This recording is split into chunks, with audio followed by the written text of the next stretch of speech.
Добро вечер во емисијата 360 степени насат. Во екот на јавната дебата за тоа како да се справиме со се распространетата корупција, дополнително стимулирана со пораки од американски и европски представници, вечерва за гостин го имаме шефот на Вишото јавно обвинителство во Скопје, Мустафа Хајрулахи.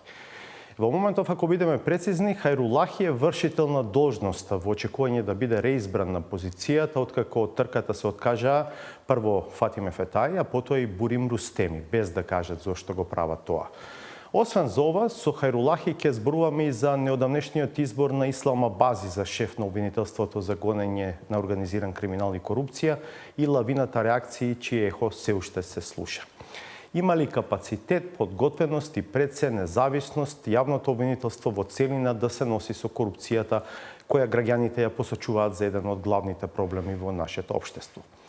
Хајрулахи ќе го прашаме и за некои конкретни предмети во кои имало или има улога обвинителството со кое раководи како Таргет Тврдина и предметот против Ејуп Алим и Исмет Гури од ДУИ, за кој имаше наводи дека Хајрулахи и неговиот колега Дилавер Бектеши намерно го држат во фиока. Бидете налсат, интервјуто со шефот на Скопското висше обвинителство почнува за кратко.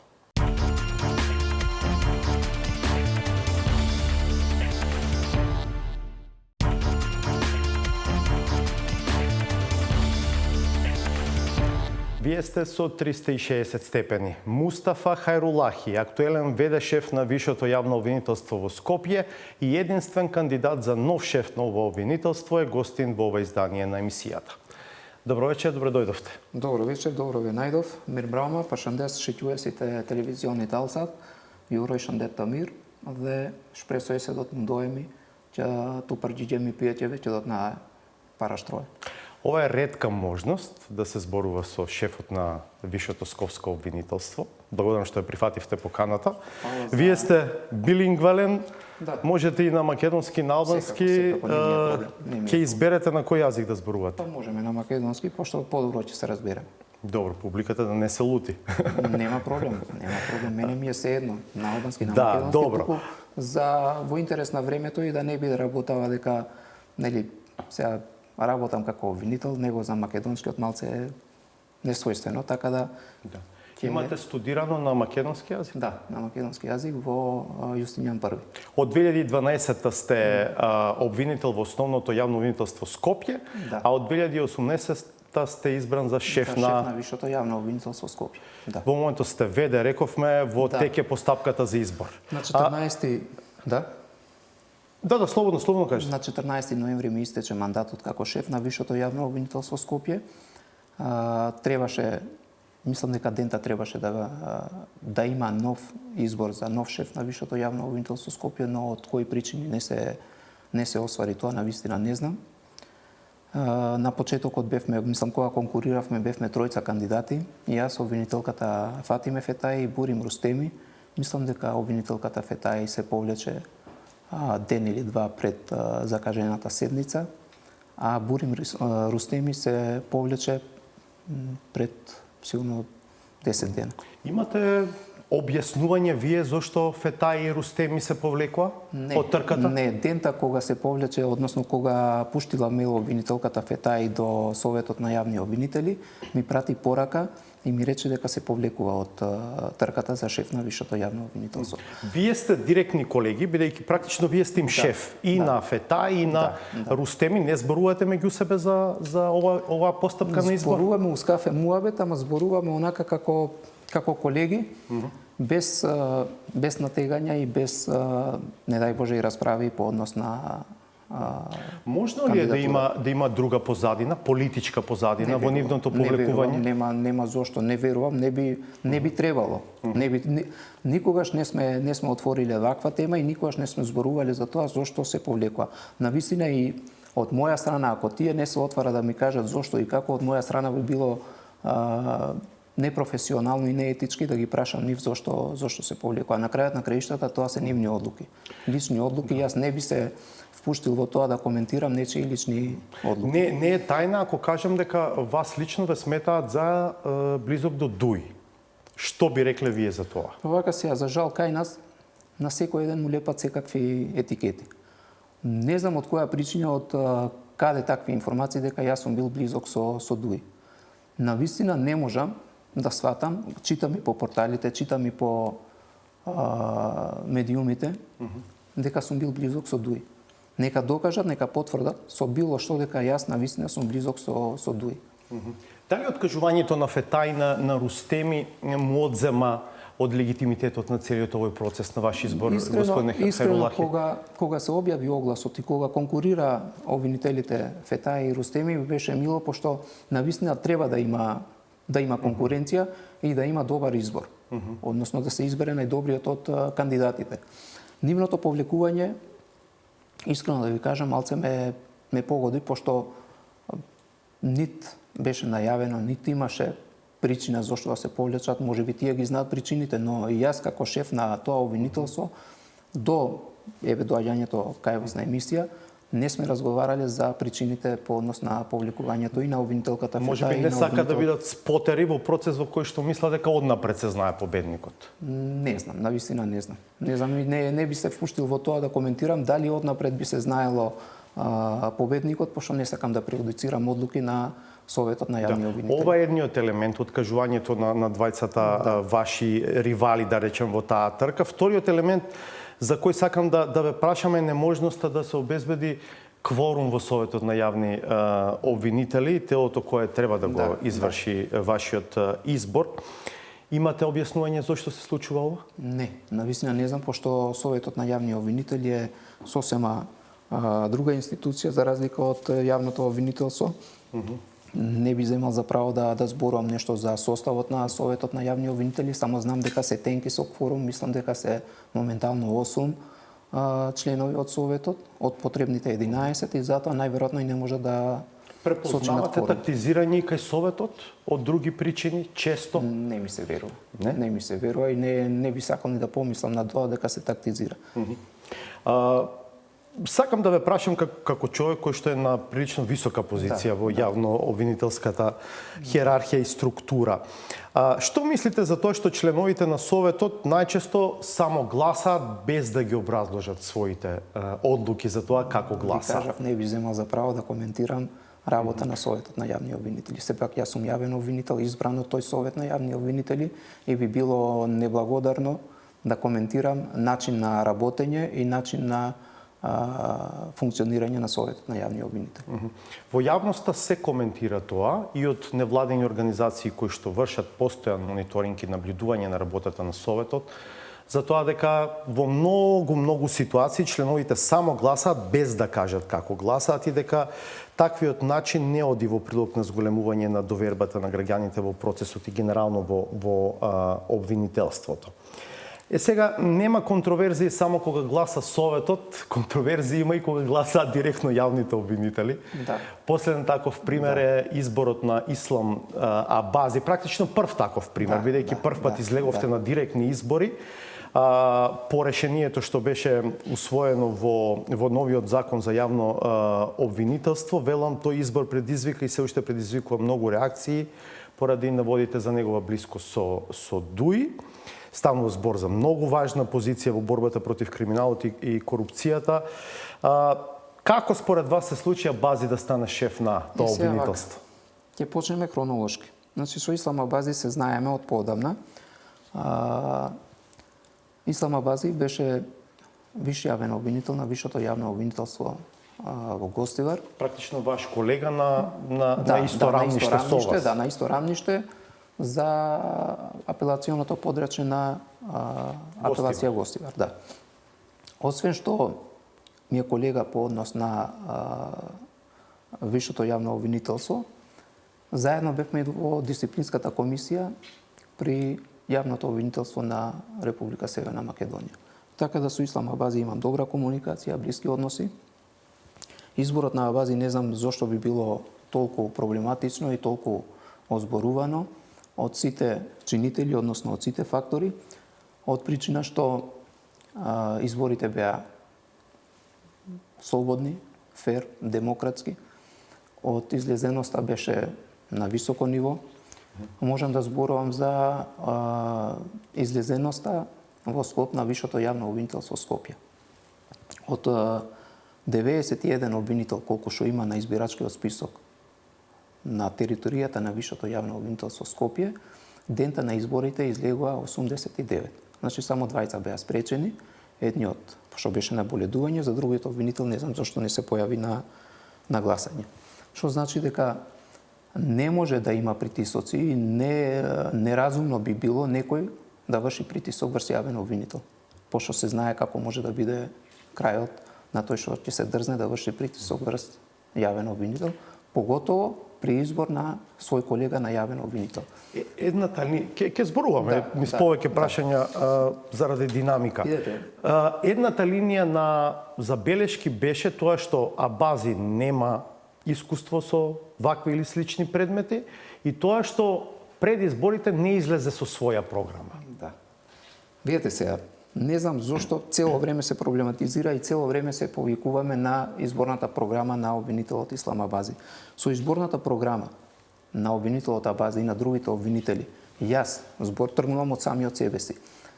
Ако имат програма, мене ништо не ми менува нивната програма, пошто тој како јавен обвинител, како шеф на јавното обвинителство за гонење на организиран криминал и корупција, што може мене како шеф на Висшето обвинителство Скопје да ми помогне со неговата програма или со неговиот избор? Или што има јавниот обвинител од Струмица или од Гевгелија со изборот на јавниот обвинител за гонење на организиран криминал и корупција? Ама тогаш зошто па воопшто гласа? Ако тоа така му пристапиме на прашањето. Тоа се поставува прашањето, но законот е таков. И ние како обвинители мора да го применуваме законот и мора да се спроведува. Иначе нема логика, навистина нема логика зошто еден обвинител од Струмица би гласал за јавен обвинител, за шеф на јавно обвинителство со кој што нема допирни точки. И во програмата шефот за да се оневозможат странични влијанија, за да се намалат политичките влијанија. Ама ете сега пак за да се фрла објективизира. Пак се фрла сенка врз изборот. Иако што јас тврдам и гарантирам дека немало никакво влијание. Мене никој не ми се јавил за да влијае за кого ќе гласам на изборите, ниту пак јас на некого да сум се јавил. Може за вас знаеле. Како може да знаат сега, ако идеме под предпоставки, тоа е веќе друга работа. Мене ми беше, и уште ми е близок и обвинителот Ермонт Незири, и Вилма исто така, и Деса исто така. Толку сме ние, 160 обвинители, сите се знаеме меѓусебно. Не можам да кажам дека поблизок ми е Ислам Абази од Ермонт Незири. Со Ермонт Незири секој ден пиеме кафе. Ермонт Незири е заменик на шефот на Скопското обвинителство, на Гаврил Бубевски. Секој савајле кај мене пијат кафе и секој савајле ние буквално реферираат предмети, односно реферираат настани кај мене уз кафе муабет. Така да со против кандидатот на Ислам Абази, односно со Ермонт, сум исто така близо колку што и со... Да. Дел од фотографиите гледаме. Колку на вистина тие фотографии на Абази со првенци на Дуи може да прифатиме дека може да се сведат на случајни средби, на свадба, при планинарење? Видете вака, Васко. Еве, како и да не биле, и да не биле случајни. Сега не сакам да навлегувам во тоа, не сакам да бидам јас адвокат на Ислам Абази и не сакам да се сватам погрешно дека тука сум дојден за да го бранам Ислам Абази. Далеку од тоа, туку поставувавте прашање и ќе ви одговорам на прашањата. Што има лошо Ислам Абази да се слика со бивш функционер на ДУИ или со сегашен функционер на ДУИ? Ако тој нема кривичен предмет во обвинителството, во целина зборувам, било во Гостивар, било во Тетово, било во Скопје или во некој друг град. Нема ништо лошо. Јас не гледам да има причина зошто Ислам Абази би се криел и зошто Ислам Абази или јас како обвинител, доколку имам слики со било кој од политичкиот врв, зошто би се криел. Нели е нормално кај обвинител и кај судија да постои еден тип на, дури може би малку изнасилена дистанца, особено од политичарите, особено од оние со кои што може да ве доведат во врска, затоа што професијата ви е таква. Бара на вистина голема независност во постапувањето. Јас тргнувам од самиот себе си. Ако се сликам со некого, не значи дека јас ќе бидам зависен или ќе бидам на некој начин. Но тоа што сте дошле во близина на тој човек може само по себе да зборува. Ама може сме се нашле случајно на свадба, може би сме биле негде на пијачка еве на пример со вас ќе седнам на пијачка, ќе дојде некој твој познаник кој што се бави со политика, ќе се сретнеме, ќе седнеме, ќе пиеме кафе и што има лошо во тоа? Не гледам ништо лошо во тоа да јавен обвинител има пријател од политиката, има пријател од лекарската фела, има пријател од, не знам, од судиите, од адвокатите. Знаете зошто предпоставувам меѓу другото се дел од овие реакции и дилеми? Можно ли е по 18 години во владеачките структури, на централно и на локално ниво, ни еден висок функционер на ДУИ да не завршил во суд, а не па да биде осуден? Тоа е предпоставувам дилемата и затоа се дува и во јогурт. Не знам, искрено не знам што да ви кажам на ова, пошто не можам да се водам од предпоставки или не можам да преюдицирам дали некој од ДУИ ќе заврши на ваков или на таков начин. Тоа е факт, не би требало да ги гледаме така. Како јавен обвинител, како професионалец во струката, не ги гледам работите така. Ако нас не стигне предмет со име и презиме и со доволно докази дека тој е сторител на кривично дело, нема да не интересира ни најмалце дали тоа е од ДУИ, дали е од ЕЗЕЦ или од можеби тука е како да кажам сршта на проблемот. Велите ако ни стигне предмет работата е што веројатно како се вели зајакот лежи во тоа што никако да стигне таков предмет и веројатно забелешките треба тука да ги насочиме. Ние како обвинители не сме виновни за тоа. Нека стигне предмет, па ќе видиме како ќе се заврши предметот. Ама новиот закон за јавно обвинителство, истрагата е кај вас. Истрагата е кај нас, да, така. Но за да дојде до истрагата, за да дојде предмет до кај нас, значи треба претходна процедура. Не е работава само обвинител. Можете и вие по допрем глас да постапувате. Може по допрем глас да се отвара предмет, но за да отвориш предмет по допрем глас, треба да имаш многу цврсти, да кажам под наводници, докази, пошто не секоја вест, не секој медиум има цврсти докази за да може да се поведе, односно да се покрене постапка против лицето за кое се зборува. Зошто американската амбасадорка даде таква изјава? Зошто амбасадорот на Европската унија даде таква изјава по изборот на Абази? На вистина не знам и не би земал за право да коментирам изјава на амбасадор на... Како човек што е дел од таа фела, не ве загрижува, не ве вознемирува кога американскиот амбасадор ќе каже ние во амбасадата на САД резултатите ги сметаме за збунувачки. Особено откако во изминатите години потрошивме милиони долари на обука на обвинители и на други во правосудниот систем. Вака, јас бев еден од обвинителите кој што имаше право на глас. Изборниот процес се одвиваше одма до мојата канцеларија во Висшето јавно обвинителство. Имаше 5 избирачки места. Значи 4 висши обвинителства плюс јавното обвинителство на Република Северна Македонија. Одма до мојот кабинет се одвиваше редовното и најдемократски чин на гласање. Секој еден обвинител од Гевгелија дојде и си го освари своето право на глас. Без никаков притисок, без никакво јавување. Навистина не гледам зошто да се дава толку значење на овој избор. Изборот беше најрегуларен. И зошто се фрла сенка врз целиот изборен процес. Да имаше било каква забелешка, да имаше било каква замерка по однос на гласањето, ќе имаше негде и приговор, ќе имаше и некој од обвинителите што ќе излезеше, ако не јавно, ќе се жалеше кај мене, ќе се жалеше кај јавниот обвинител на Република Северна Македонија, ќе се жалеше во Советот на јавни обвинители дека некој на некого му вршил притисок. Гарантирам, тврдам, дека никој на никого не вршил притисок. Господине Хајрулахи, обично влијанијата се вршат далеко од јавната сцена. Без разлика, ако еден обвинител дозволува некој да му влијае за неговото лично право, тогаш тој не треба да биде обвинител. Например, вие како виш скопски обвинител можете практично по ингеренциите ги имате да вршите надзор врз работата на јавните обвинители во основните јавни обвинителства, а кај вас во хиерархијата се 1, 2, 3, 4, 5, 6 основни јавни обвинителства, заедно со вишото. 5 се, пошто во основното јавно обвинителство Крива Паланка немаме обвинители, така да само за публиката да знае, станува збор за основното јавно обвинителство Скопје, најголемото. 49 обвинители на ниво на цела држава, Куманово, Велес, со 10 обвинители, со 6 обвинители, со 4 Крива Паланка, обвинители и 1 обвинител. Кавадарци и Гевгели. Сега, дали може, бидејќи вие им вршите надзор врз работата, тоа да биде една од линиите по кои што може да се врши влијание врз овие обвинители? Не случајно не би земал за право такво нешто да направам од етички причини, од морални причини и на крајот на краиштата јас тие обвинители ги ценам, пошто тие се обвинители и самостојно одлучуваат за предмети. Не им се мешам во одлучувањето за предмети, а не па да им се мешам во нивното лично право, правото на глас.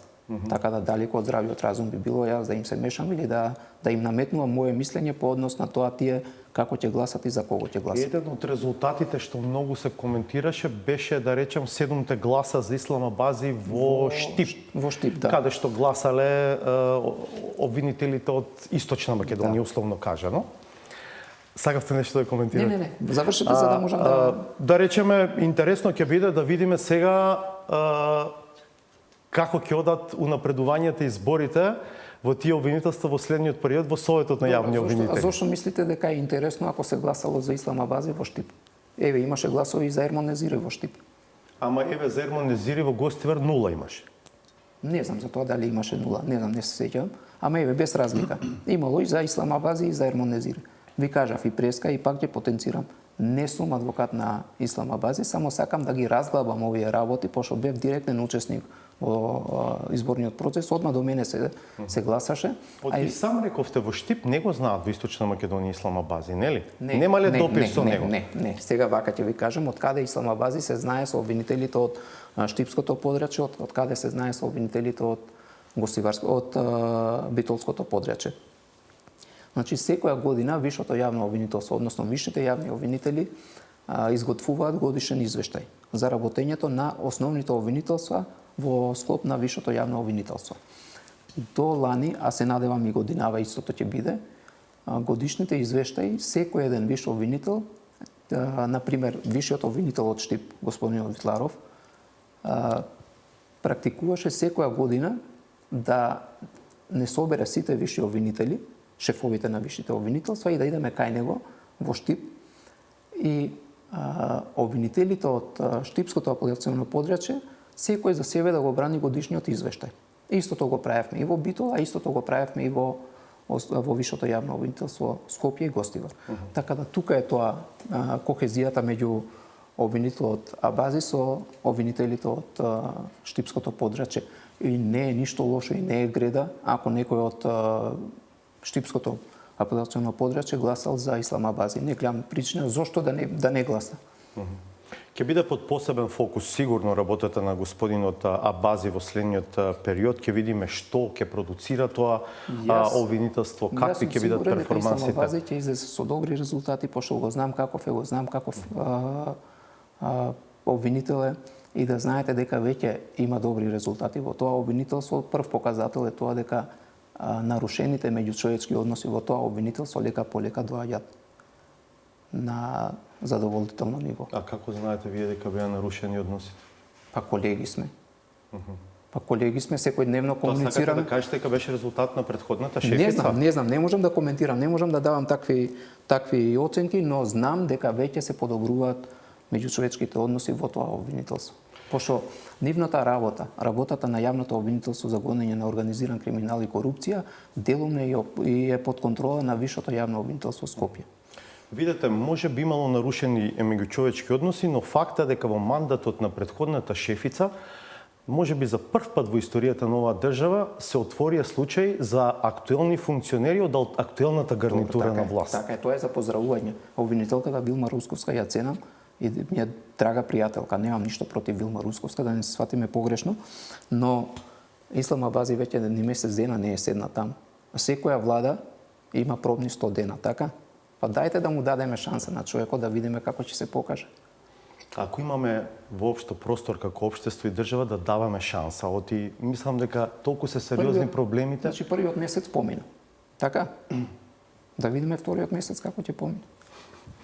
Добро. Сакав и реков и во најавата дека ќе зборуваме и за некои конкретни предмети кои што или биле или се делокругот на вашата работа и постапување.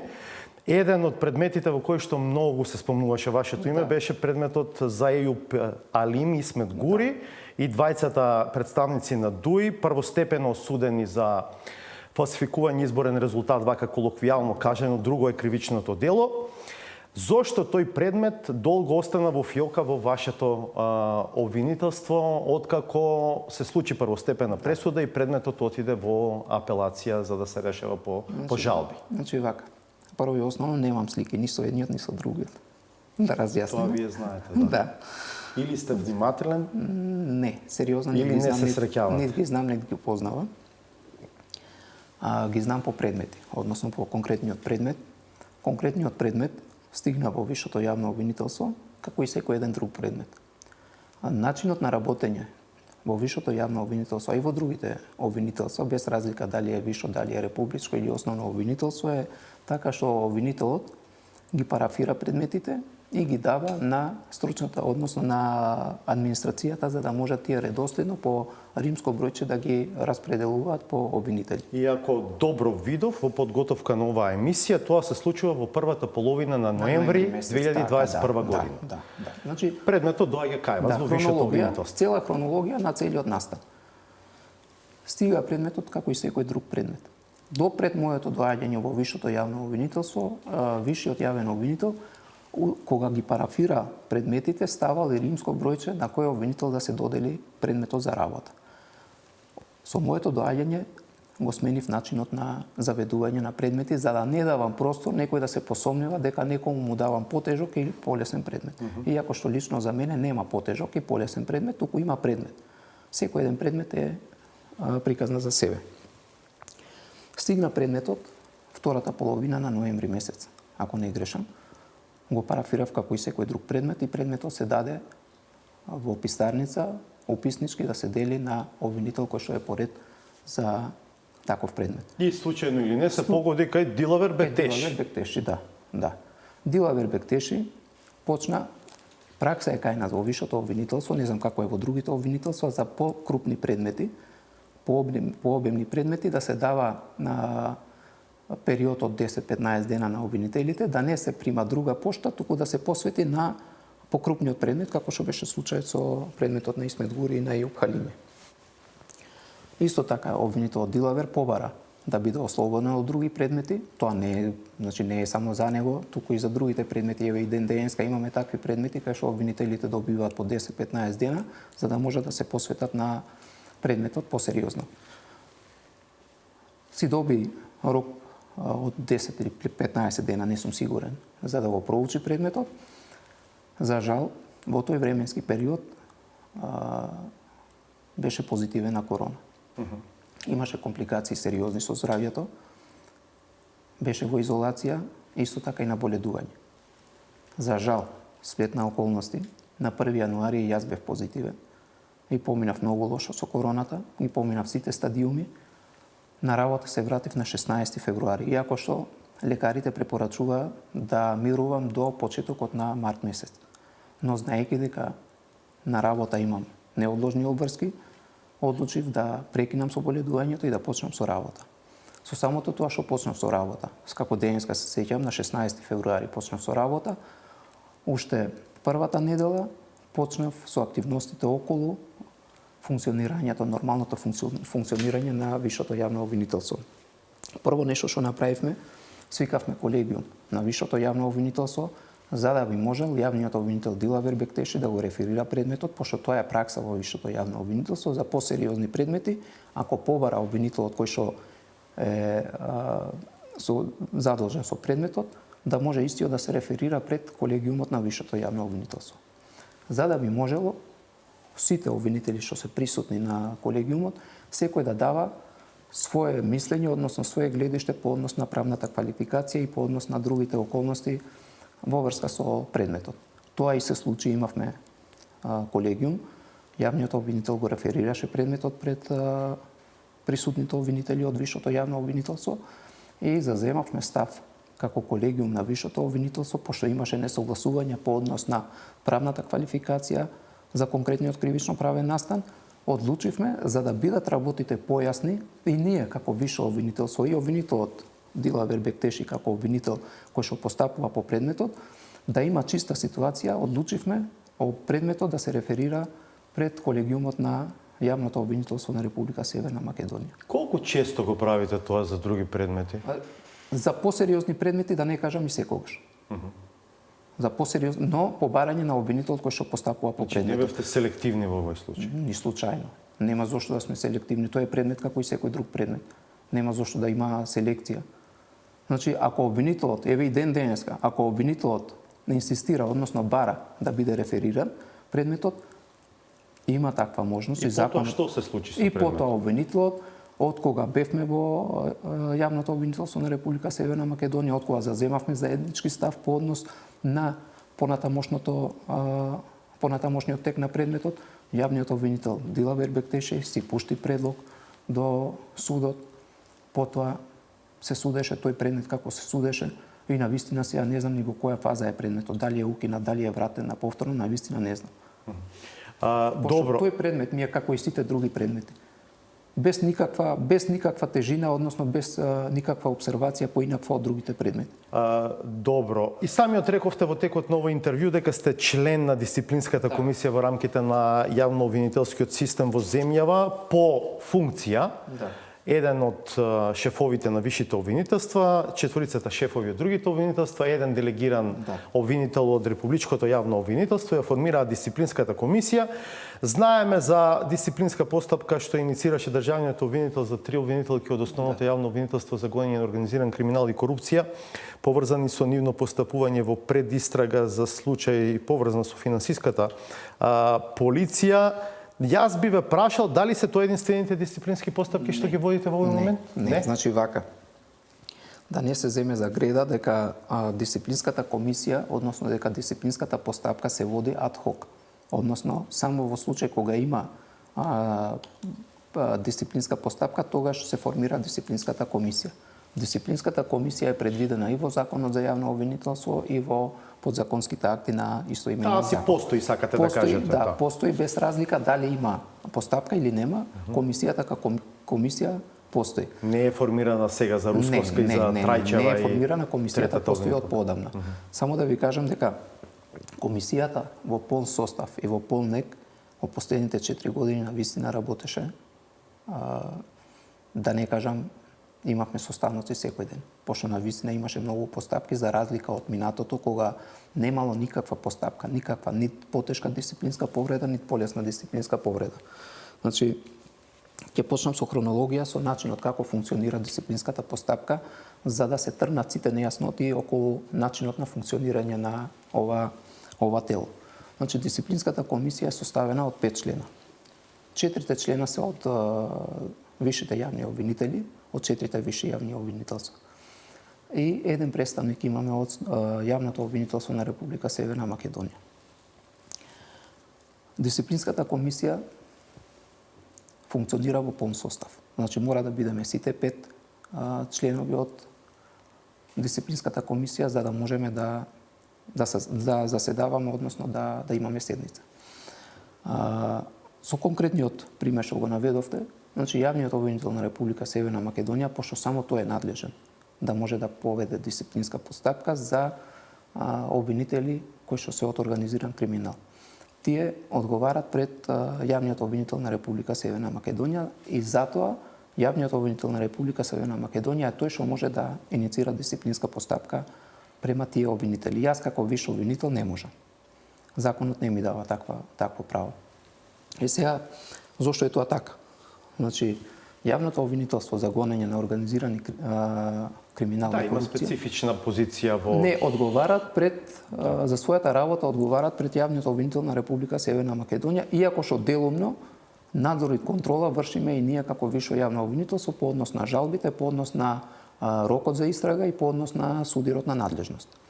Значи, делумно ние, но законски, под директна одговорност се према јавниот обвинител на Република Северна Македонија. Може да ми кажете во каква фаза се дисциплинските постапки? Да. Значи, хронологија, за да биде појасно, јавниот обвинител иницираше дисциплинска постапка против 3 обвинители од организиран криминал.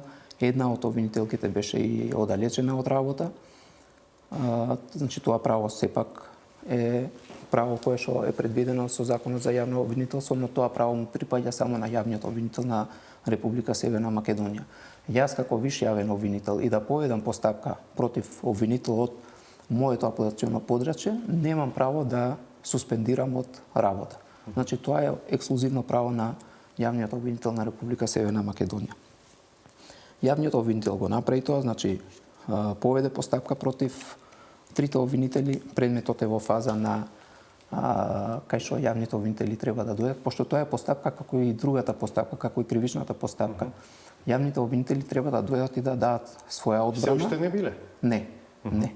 Не сте ги ни поканили или? Не, имаме известител по однос на предметот и се надевам дека во скоро време и ќе бидат повикани за да И дават во своја каков одбрана. рок може да се очекуваат вашите одлуки како дисциплинска комисија? Од кога ќе ги дадат нивните одбрани, значи ние ќе мораме во законски предвидениот рок, сега не се сеќам колку е законски предвидениот рок, ние да донесеме одлука по однос на дисциплинската постапка, дали има или нема. И тоа се става на гласање и со гласање од сите 5 члена се носи одлука. И што може да биде епилогот од дисциплинската постапка? Не сакам да преюдицирам. Не, Правилно за што се преюдицирање. опциите законски? Вака ќе ви кажам за други постапки кои што веќе се завршени. Пошто не сакам да зборувам за работи што се уште се во постапка. Имавме во последните 4 години имавме неколку дисциплински постапки кај што две постапки завршија со разрешување на јавен обвинител. Едниот беше од Охрид, другиот јавен обвинител од Тетово. Вие како дисциплинска комисија утврдивте тешка Утврдивме дека има тешка дисциплинска повреда. Предложивте. Предлогот едногласен беше за разрешување и Советот на јавни обвинители тоа го констатираше. Што може да бидат другите евентуални санкции? Парична казна и во случај ако е тежок престап, односно тешка дисциплинска повреда, паричните казни се повисоки, а ако се полесни дисциплински повреди, тогаш и паричните казни се полесни. Ако Трајчева го води предметот за Рашковски и сега вие констатирате тешка повреда и предложите нејзино разрешување, дали тоа може да биде сватено како награда за тоа што се одважила да гони функционер од актуелната власт? Видете, вака пак ќе се надоврзам со тоа, не сакам да прејудицирам исход на постапка. Не знам како ќе заврши оваа постапка. Не мора да значи ако има постапка дека таа мора да заврши со дисциплинска мерка. Може и да се запре постапката. Добро, ќе почекаме да видиме, да. Да, безпредметно би било јас како јавен обвинител, како член на таа дисциплинска комисија да прејудицирам исход на постапка. Да ви кажам и друга ситуација кај што еве по однос на начинот како се доаѓа до таков податок, за да према јавен обвинител се поведува дисциплинска постапка. Значи не е работа, мене ми текнало и против филјан обвинител да поведам дисциплинска постапка. Само кратко, ако можете, немам уште многу време, сакам уште едно прашање да ве прашам. Добро. Кратко, само малце да. Значи, по однос на представките што стигат од странките. Наидуваме на представки кај што навистина има основ да се провери работата на јавен обвинител. Во 2021 према 4 јавни обвинители од основното јавно обвинителство Скопје поведов дисциплинска постапка и тоа тешка дисциплинска постапка. Двајцата од нив завршија со парични казни, против двајцата се прекина постапката. И сега кои се законските можности на обвинителите против кого се води постапка. И тие имаат право на жалба и јас имам право на жалба како подносител на предлог. Така да постапката е буквално како и секоја друга постапка во рамките на... Да.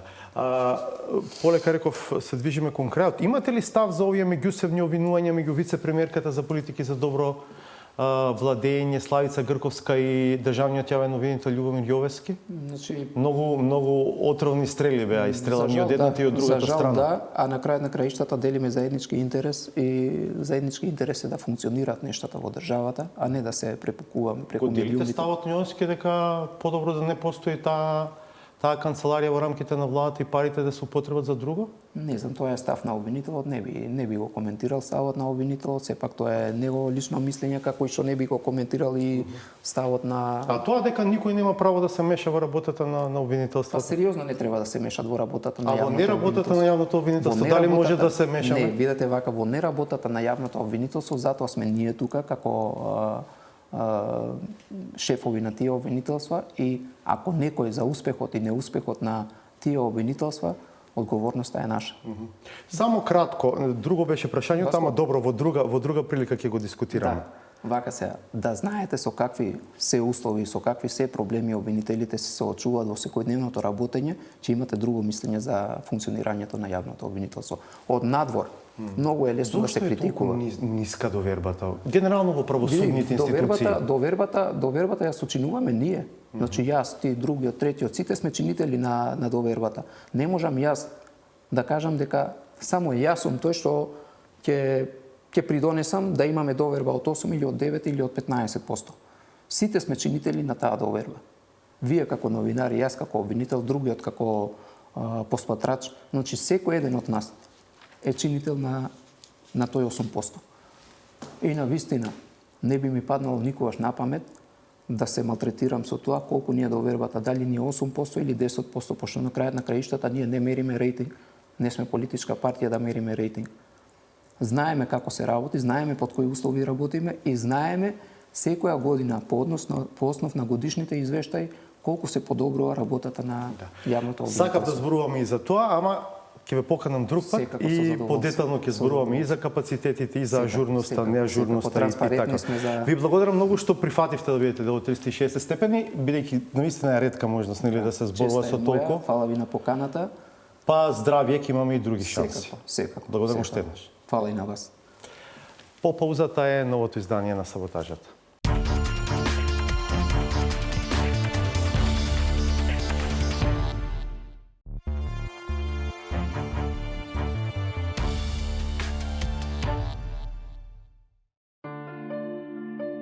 Предпоставките дека ја кажала се веројатно неточни, но ако е вистина, тогаш Марија Антоанета е промотерка на безглутенската исхрана. Лебот, како и колачите, не му припаѓаат на режимот на здрава исхрана, а топлата зима придонесува за многу брза адаптација кон проверени витамински вредности. Ставам како не ставам. Стасана на она недела прави сарма. Шо убава зелката. Кркаме 2 дена кркаме. Јадоме. Како што неа ја јаде поп, такви се и предвидувањата дека уставните измени ќе ги проголта опозицијата. Се калкулира дека ќе избели мастилото од нотарските изјави, а цврстиот став ќе омекне како мев, што туку ослободен од притисокот на извлечениот ремен. Па, ќе попушти. Да, сметам дека ќе попушти, затоа што не багдијала е сега дојден кам шикарот, да го наречам од САД. Да, мислам дека ќе попушти и сметам дека тоа ќе биде крајот на Христијан Мицкоски. Доколку попушти? Да. Дека нема да може да политичката кариера веќе ќе заврши. На Мицкоски. Да. За разлика од ваквиот навестувачки епилог, има политичари кои не ги напушта сентиментот и носталгијата на времињата кога суштествувале во поголема држава. Тие не се ни обидуваат да се соочат со реалноста, туку си живеат во минатото. Ушише беа додека беше Тито, од тука навака. Затоа они не признаа трети, односно први не признаа они, трети беа русите. И ги убеди и русите да не признаат. Желев го убеди Јелцин да не признаа русите, трети не признаа. Зашто? За да не тргнат од србите. И од Југославија да не тргнат, за да може полесно вака да си играат. Проблем немаме само со надворешниот фактор. Трауми од натрешните конфликти се уште и тоа како живи. За да се реши нешто со соседите, веројатно најпрво треба да се заврши домашната задача. Сега колку и да се правите Скопје за битва, бил мало дете, бил Тачно, се слагам. би бил дел од Ама се слагам 100%. Многу поштен битол, само што битолчаниве денешни малце се проблематични. Отаму веројатно и се бараат карактери кои може да придонесат за некакво помирување. Имаат влијание низ државата, се почитувани надут. Количеството на објавени фотографии со сенатори, конгресмени, европратеници и комесари, веројатно ветувачка референца. Овој Владко Ѓорчев што се слика поручеци во Конгрес, тоа се ништо повеќе случајни средби. Го видел у ходник, се сликал, како заев што правеше со Трамп. Ѓорѓе, кој што Ѓорѓе Иванов си намигна со Обама, отприлика тоа е таа комуникација. И на крајот, ништо од сето тоа не бива ако покрај високата политика и длабоката држава на располагање не стојат и Bond, сериозни служби. James Bond. Знаеш ли бе кој е македонскиот Джеймс Бонд? Кој бе? Миле Зечевиќ. Еве, јас се викам Ивица, сите ме знаат кој Ивица. Моето име е Зечевиќ. Миле Зечевиќ. Филмски ликови тешко може да и помогнат на државата. Тие се сепак само актери. На Македонија конечно и треба добро сценарио, во кое секој ќе треба, на вистина добро, да ја одигра својата улога. Со ова завршуваме, наосад следуваат вести, останете да ги видите. Јас ви закажувам нова средба в понеделникот 22. Пријатно!